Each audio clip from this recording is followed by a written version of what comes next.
आज हम शुरू करते हैं आपका इल्म बदी का पार्ट 3। इससे पहले के दो पार्ट में, पहले पार्ट में हमने पढ़ा इल्म बदी क्या है, तजनीस, लफ़ो नश्र के बारे में पढ़ा। दूसरे पार्ट में हम मिरातुन नज़ीर, तज़ाद और तलमी के बारे में भी जान चुके हैं। आज हम तीसरा पार्ट पढ़ेंगे जिसमें हम हुस्न तालील, इयाम और मुबालगा के बारे में पढ़ेंगे। तो चलिए इस पार्ट को शुरू करते हैं और वीडियो को शुरू करके इस हिस्से को यहाँ कंप्लीट करते हैं। चलिए देखते हैं। हुस्न तालील, गालिब का ये शेर पढ़िए। सब कहाँ के कुछ लाला व गुल में नुमायाँ हो गईं, खाक में क्या क्या सूरतें होंगी कि पिन्हा हो गईं। ठीक है, अब देखिए यहाँ ये आपका गालिब का शेर आपको दिया गया है। इसमें कुछ लफ्ज़ हैं जिनके आपको मायने समझ लेने चाहिए। इसके बाद ये शेर आपके लिए बहुत आसान हो जाएगा। लाला व गुल, ये फूलों को कहा जाता है। अलग अलग रेड कलर के जो फूल होते हैं, गुल माने फूल, लाला माने रेड कलर का सुर्ख एक फूल होता है, उसको लाला कहा जाता है। खाक माने होता है मिट्टी, सूरत यानी चेहरे, पिन्हा माने होता है छुपना। ठीक है, अब देखिए यहाँ क्या कहते हैं। गालिब ने इस शेर में मुख्तलिफ़ किस्मों के फूलों के खिलने का सबब ये बताया है कि ज़मीन के अंदर जो हसीन चेहरे और हस्तियाँ दफन हैं, गोया उन्हीं का अक्स लाला व गुल में नुमाया हो गया है। बहुत साफ़ बात है। पहले आप इस मिसरे को पहले पढ़िए और इस मिसरे को बाद में पढ़िए कि खाक में यानी मिट्टी में जो हसीन हसीन चेहरे दफन हुए हैं, उन्हीं का अक्स यानी उन्हीं की परछाई जो है आपको लाला व गुल में देखने को मिलती है। लाला व गुल असलियत में इतने खूबसूरत नहीं होते अगर ज़मीन के अंदर इतने खूबसूरत चेहरे नहीं होते। ठीक, लेकिन क्या सचमुच ऐसा है? नहीं है। देखिए यहाँ क्या लिखा है कि लाला व गुल यानी फूलों का खिलना एक फितरी अमल है, यानी ये तो नेचुरल है ना, कुदरती है ये चीज़ कि फूल है, पेड़ लगा है तो उसमें फूल आएंगे, कली आएगी, फिर वो खिलेगी, फिर वो सूखेगी और वो झड़ जाएगी, है ना। ये कुदरती अमल है, साइंटिफिक भी है ये कि ये ऑटोमेटिकली होता है, ये कॉन्टीन्यूसली चलता रहता है। ठीक, लेकिन यहाँ इन्होंने क्या काम करा, यहाँ पे इन्होंने उस चीज़ को दूसरा ही सबब बना दिया उसका। इन्होंने यहाँ ये कह दिया कि जो खूबसूरत खूबसूरत चेहरे दफन है, इस वजह से ये ऐसा हो रहा है ना। तो क्या मतलब है कि शेर में किसी बात का वो सबब बयान करना जो हकीकत में उसका सबब ना हो, हुस्न तालील कहलाता है। ठीक है ना, कि भाई अगर खूबसूरत चेहरे दफन है तो क्या इसका मतलब है कि वो खूबसूरत चेहरों की वजह से खूबसूरत फूल आ रहे हैं? ऐसा नहीं है। ठीक है ना, तो क्या असलियत में उसका जो रीज़न है वो ये नहीं है। ठीक है, तो इसको ही हम हुस्न तालील कहते हैं। अब देखिए सनत हुस्न तालील के यहाँ दो शेर और आपको दिए गए, ये भी मैं भी आपको बता देती हूँ। फिर मैं आपको एक बार रिवाइज़ करा देती हूँ कि आपको अगर आएगा कि हुस्न तालील को लिखिए तो आपको क्या करना है। सबसे पहले हुस्न तालील की आपको डेफिनेशन लिखनी है, और डेफिनेशन यानी तारीफ़ लिखनी है। तारीफ़ कैसे लिखा जाता है मैं आपको लिख के दिखा देती हूँ। ते एन रे, ये और फे, तारीफ़ है ना। तारीफ़ का मतलब क्या होता है? डेफिनेशन। ठीक, तो पहले आप डेफिनेशन देंगे और डेफिनेशन देने के बाद चाहे ये वाला शेर दे के इसकी ये एक्सप्लेनेशन दे देंगे, चाहे तो नीचे के जो दो शेर हैं इनको दे के उनकी एक्सप्लेनेशन दे देंगे, या आपकी मर्ज़ी के ऊपर है। ठीक है, अब देखिए यहाँ लिखा है कि सनत हुस्न तालील की कोई और मिसालें देखें तो क्या मिसालें दे रखी हैं। यहाँ देखिए, ज़ेरे ज़मीन से आता है जो गुल, सो ज़रबफ़, यानी कि अब क्या बोलते हैं कि जो ज़मीन के अंदर से जो आपके सोने जैसे पीले पीले खूबसूरत खूबसूरत फूल आ रहे हैं, वो उसका रीज़न क्या है? उसका रीज़न है क़ारून ने रास्ते में लुटाया ख़जाना क्या। तो अब आप लोग जानते हैं क़ारून की अगर असलियत में देखा जाए तो ये शेर आपका तलमी का भी बन रहा है। क्यों? क्योंकि इसमें क़ारून की बात आ रही है। यहाँ पे नून गुन्ना वज़न के हिसाब से लिया गया, वरना ये नून है पूरा। ठीक है ना, तो क़ारून, अब आपको पता है क़ारून कौन था? ये हज़रत मूसा अलैहिस्सलाम के ज़माने में एक बहुत रिच पर्सन था। ठीक है, यानी बहुत रईस आदमी था, लेकिन जितना रईस था ना उतना ही कंजूस भी था। ठीक, तो एंड में क्या होता है कि वो उसके पास जितना ख़जाना होता है उसी के साथ वो ज़मीन के अंदर दफन हो जाता है। ठीक है, तो उसी चीज़ को यहाँ पे बयान किया गया है कि वो अपने ख़जाने के साथ ज़मीन में दफन हो गया है, इसी वजह से ज़मीन से ऐसे वो सोने जैसे फूल निकल रहे हैं। ठीक है, इसका मफ़हूम कुछ कुछ ऊपर वाले शेर के जैसा ही है। दूसरा शेर आप देखिए, हो दिल फरीब ऐसा कोहसार का नज़ारा, पानी भी मौज बनकर उठ उठ के देखता हूँ दिखाता हूँ। ठीक है, अब देखिए यहाँ पे क्या बोलते हैं कि जो आपका कोहसार है उसका नज़ारा इतना दिल फरीब है। दिल फरीब यानी दिल को छूने वाला, दिल को मतलब अच्छा लगने वाला, है ना, कि उस जो पानी की मौजें हैं, मतलब पानी जो है वो भी मौजों की तरह उठ उठ के, यानी उसकी जो लहरें हैं वो उठ उठ के उस नज़ारे को देखने की कोशिश करती हैं। अब देखिए यहाँ पे ये फितरी अमल है। देखिए इसको मैंने एक्सप्लेन इसलिए नहीं करा क्योंकि इसका जो मफ़हूम है वो ऊपर की तरह ही है कि फूलों का खिलना तो एक फितरती मफ़हूम है। अब यहाँ पे इन्होंने अगर क़ारून का ज़िक्र कर दिया तो इसमें क्या बड़ी बात है ना। तो क्या है कि इसका इन्होंने यहाँ पे इसकी वजह कुछ और बताई है, सबब बताया गया क़ारून, तो इसमें हुस्न तालील हो गया। अगर देखा जाए तो इसमें तलमी भी है, क्यों? क्योंकि क़ारून का ज़िक्र आया है। ठीक, अगर हम बात करें इस वाले शेर में तो इसमें कहते हैं कि जो आपका कोहसार है, पहाड़ जो इतना खूबसूरत लग रहा है कि पानी जो है वो मौज बन के उठ रहा है और बार बार देख रहा है, जबकि पानी के अंदर लहरों का आना जाना, मौजों का उठना गिरना ये एक फितरी अमल है। लेकिन यहाँ पे इन्होंने उसके जो मफ़हूम है वो क्या कर दिया, चेंज कर दिया। वो ये कह रहे हैं कि नहीं, पानी इसलिए नहीं उठ रहा है कि ये फितरी अमल है, बल्कि पानी इसलिए उठ रहा है क्योंकि उसको जो है पहाड़ के ऊपर का नज़ारा देखना है। अगर वो यहाँ पे इस लेवल पे रहेगा तो वो ऊपर या पहाड़ का नज़ारा नहीं देख पाएगा, इसलिए वो लहर बन के ऊपर उठने की कोशिश कर रहा है कि शायद मुझे ऊपर का कुछ नज़ारा दिख जाए। ठीक है, तो अब यहाँ पे आपका जो दूसरे नंबर पे आता है वो आता है एयाम। तो अब देखिए एयाम गोई क्या होता है, इस शेर को गौर से पढ़िए। मैं कश को होश अय्याख की है, परवाने को लो चिराग की है। अब देखिए एयाम का मतलब ही होता है कि शेर में एक ऐसा लफ्ज़ लाना, सिर्फ एक लफ्ज़, ठीक है, ऐसा होगा वो लफ्ज़ जिसके दो मायने होंगे। एक मायने करीब का होगा, एक मायने बईद होगा, यानी दूर का मायने होगा। ठीक है, पहले जहन आपका करीब के मायने की तरफ जाएगा। अब जैसे यहाँ आपने चिराग की लौ, ठीक है, अगर आपने लौ चिराग पढ़ा तो इसका मतलब क्या, आपको लगेगा कि वो जो चिराग है, लैम्प जो है, उसके ऊपर जो ऐसे करके ये लौ जलती है, इसको कहा है ना। तो ये इसका करीबी मायने हो गया। लेकिन अगर इसके आप बईद मायने को देखें, यानी दूर वाले मायने को देखें, तो आपको समझ में आएगा लौ माने होता है किसी से लौ लगाना, इश्क करना, आरजू, शौक़, है ना। तो देखिए अब यहाँ आपको इसकी एक्सप्लेनेशन दी गई है। इसमें लिखा है इस शेर में लफ्ज़ लौ पर गौर कीजिए, जो मैंने आपको पहले ही करा दिया। इसमें एक मायने शोले के भी हैं और दूसरे मायने शौक़, आरजू के भी हैं। लेकिन यहाँ लौ जो यहाँ पे शायर ने मायने यूज़ करे हैं वो शौक़ लिए हैं, ठीक है ना। वही बात, क्यों? क्योंकि शौक़ जो है वो बईद मायने हैं, वो आप देर में समझेंगे। और आपको यहाँ पढ़ते के साथ क्या आएगा, चिराग की लौ, यानी कि ये जो ऊपर जलती है उसकी बात हो रही है ना। तो एयाम का मतलब ही ये होता है कि कलाम में ऐसे लफ्ज़ का इस्तेमाल करें जिसके दो मायने हों, एक करीब के और दूसरे दूर के, यानी बईद के।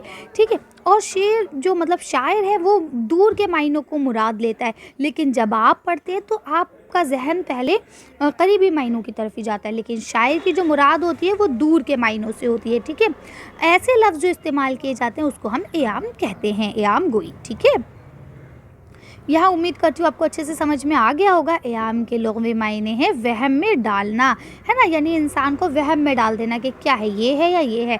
शायर अपने कलाम में एक ऐसा लफ्ज़ लाता है जिससे वो पूरे उसको वहम में डाल देता है, जिसके दो मायने होते हैं। पढ़ने वाला बज़ाहिर करीब मायने को समझता है, मगर शायर की जो मुराद होती है वो दूर के मायनों से होती है, जो कि मैंने अभी आपको बता दिया।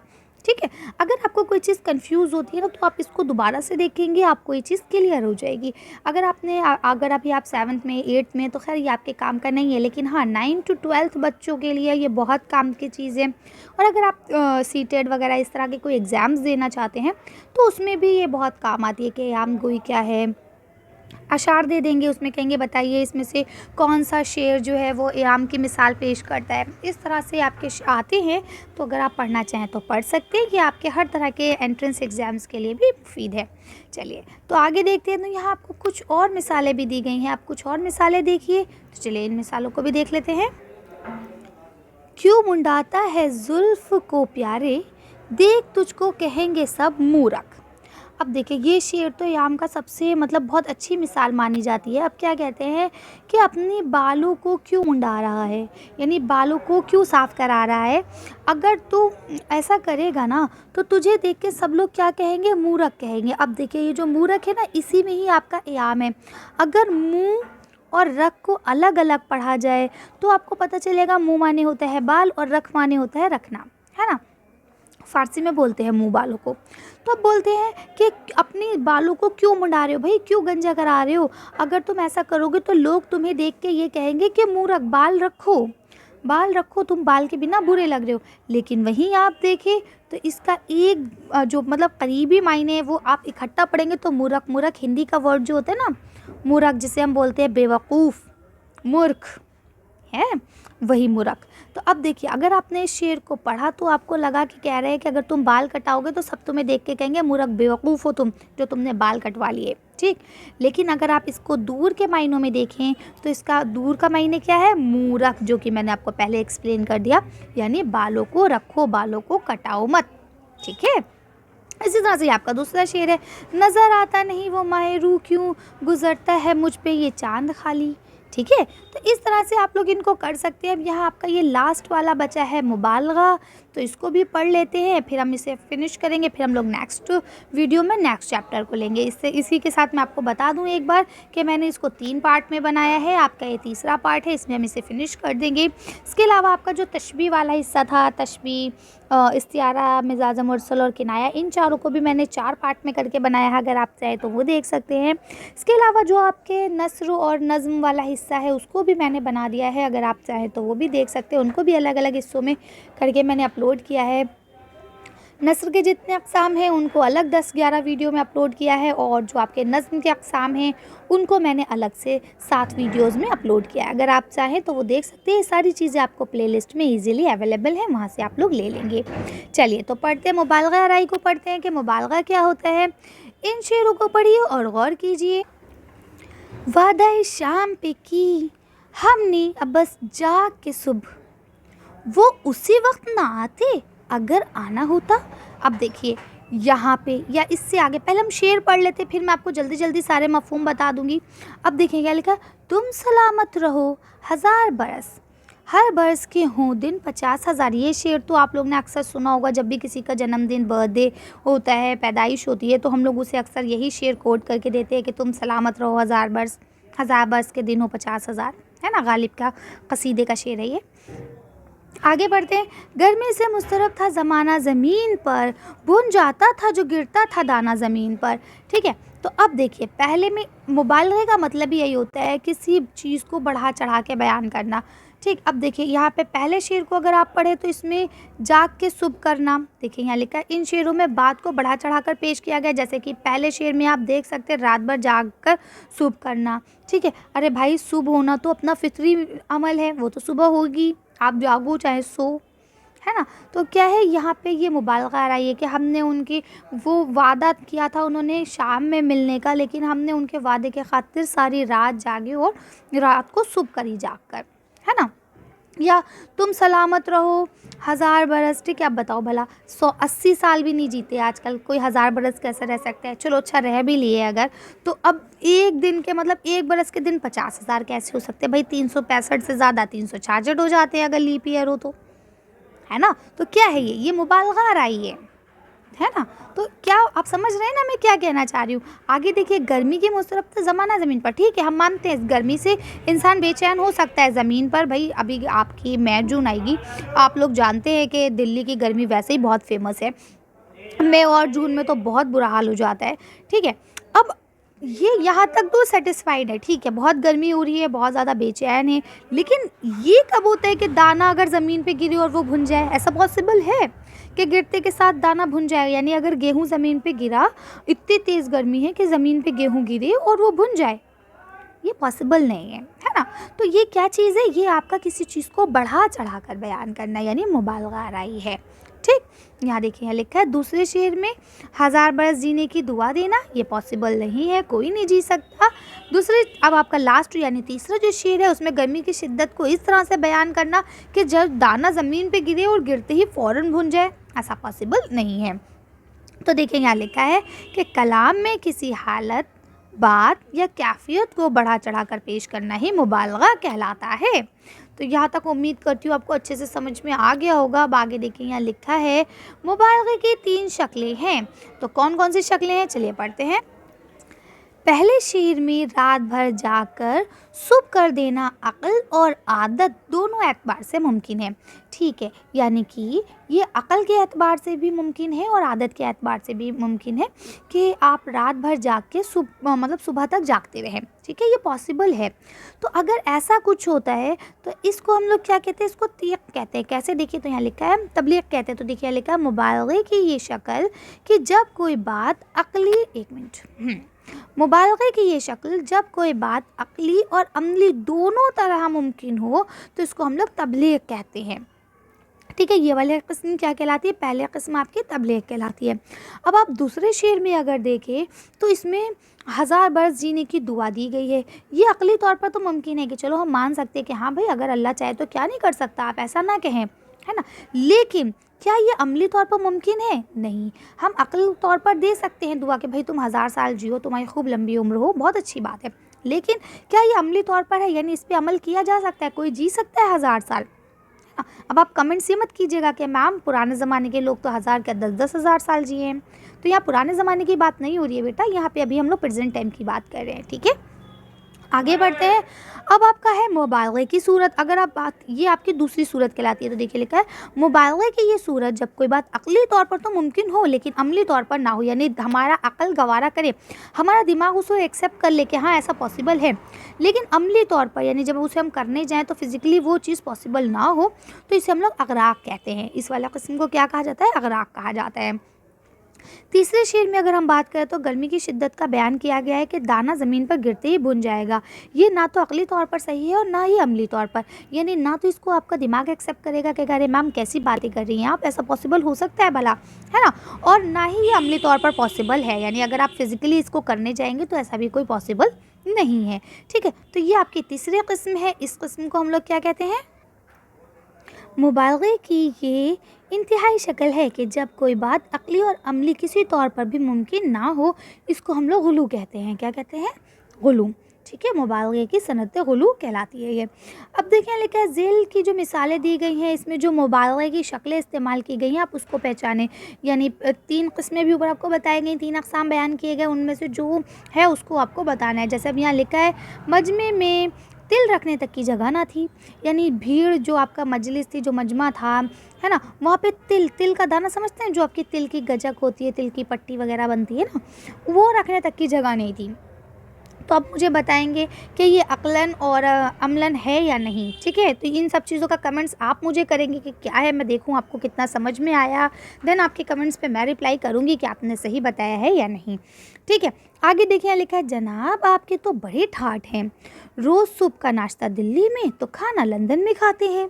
ठीक है, तो अब देखिए आपका 1 और ये 2 गए। अब आपको मुझे चारों के रिप्लाई करने हैं कि किस में कौन सी सनत इस्तेमाल है।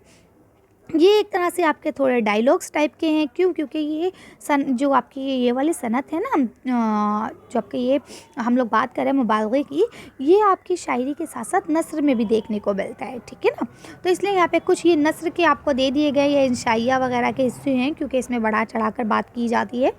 आगे देखिए लिखा है हज़ारों साल नरगिस अपनी बेरौनकी पे रोती है, बेनूरी पे रोती है। ठीक है, बड़ी मुश्किल से होता है चमन में दीदा ओवर पैदा। इसके बाद बोलते हैं कि नरगिस जो है, अब नरगिस का फूल होता है, आप लोग जानते हैं कि वो अपनी बेनूरी पर रोती रहती है। ठीक है, बड़ी मुश्किल से चमन में इस तरह से ये दीदावर पैदा होता है। ठीक है, अब यहाँ पे आप बताएंगे कि ऐसा है रियल में या नहीं। ठीक है, इसके बाद यहाँ लिखा है पानी था पानी था आग गर्मी रोज़ हिसाब थी। ठीक है, ज़ोर हिसाब थी, माही जो सतह पहुँच तक आती तो कबाब थी। ये हमने पिछली सरत में भी पढ़ा था कि इतनी गर्मी थी, अगर पानी से मछली बाहर आती सतह तक अगर आ जाती तो क्या थी, वो जल के कबाब हो जाती। ठीक है, तो अब आप मुझे इन चारों का आंसर बताएंगे। इस तरह से ये आपका सनत वाला हिस्सा पूरा कंप्लीट होता है। 3 पार्ट्स में हमने इसे बना दिया है। अब आज की वीडियो को हम यहीं ख़त्म करते हैं। आज की वीडियो में बस इतना ही। अगर आपको हमारी वीडियो पसंद आई हो तो प्लीज़ इसे लाइक और शेयर करें। अगर अभी तक आपने हमारे चैनल को सब्सक्राइब नहीं किया तो प्लीज़ मेरे चैनल को सब्सक्राइब करें। Thank you for watching.